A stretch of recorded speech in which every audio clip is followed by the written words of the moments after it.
મંદિરના મહંત શૈલેષ મહારાજે જણાવ્યું હતું કે આજે અંગારક સંકષ્ટ ચતુર્થી છે. ભગવાન ગણેશની સાધના, આરાધના અને પ્રાર્થનાનો અનેરો અવસર છે.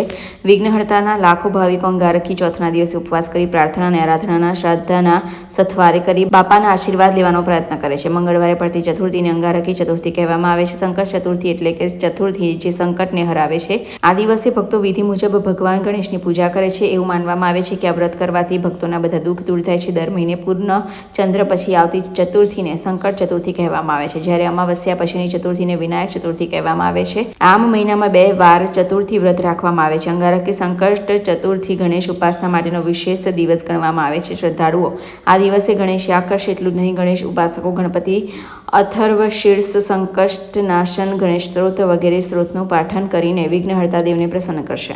આજે તારીખ 25/6/2024 ને મંગળવારે અંગારિકા ચોથ છે અને આ વર્ષમાં આ એક જ ચોથ આવે છે જે 21 ચોથ કર્યાનું પુણ્ય ફળ પ્રાપ્ત થાય છે.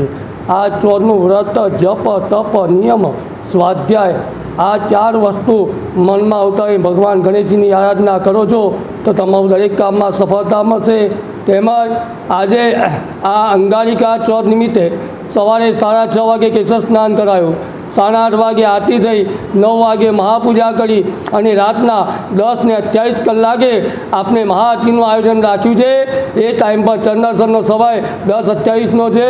તેમજ આ ભાવકરની ગલીમાં રાવપુરામાં આવેલા શ્રી સિદ્ધિ વિનાયક મંદિર લક્ષલાભ 2 બાળકો સાથે અને એમના છોકરી સંતોષી માતા સાથે આ સપરિવાર સાથે પ્રતિમા છે અને આ ગુજરાત ખાતે આગળ નંબર 1માં આ ગણપતિ મંદિર આવે છે. તેમજ આ મંદિરમાં જે પણ ભક્ત સાચી શ્રદ્ધાથી, સાચી ભક્તિથી ગણેશજીની આરાધના કરે છે એમની મનોકામના સિદ્ધ થાય છે. કહેવાય છે કલો સૂર્ય ચંદ્ર વિનાયકો, કલયુગમાં ગણપતિ અને સૂર્યનારાયણ ભગવાન અને વિનાયક એટલે ગણપતિ તત્કાલ ફળ આપે છે. તેમજ રાતના 10:28 કલાકે મહાઆરતીમાં દરેક ભક્તોને સાથ સહકાર આપી અને દર્શનનો અચૂક લાભ લેવો અને મહાઆરતીનો લાભ લેવો. શ્રી સિદ્ધિ વિનાયક મંદિર, ભાવકરણ ગલી, રાવપુરા, પૂજારી શૈલેષ મહારાજ. જય ગણેશ.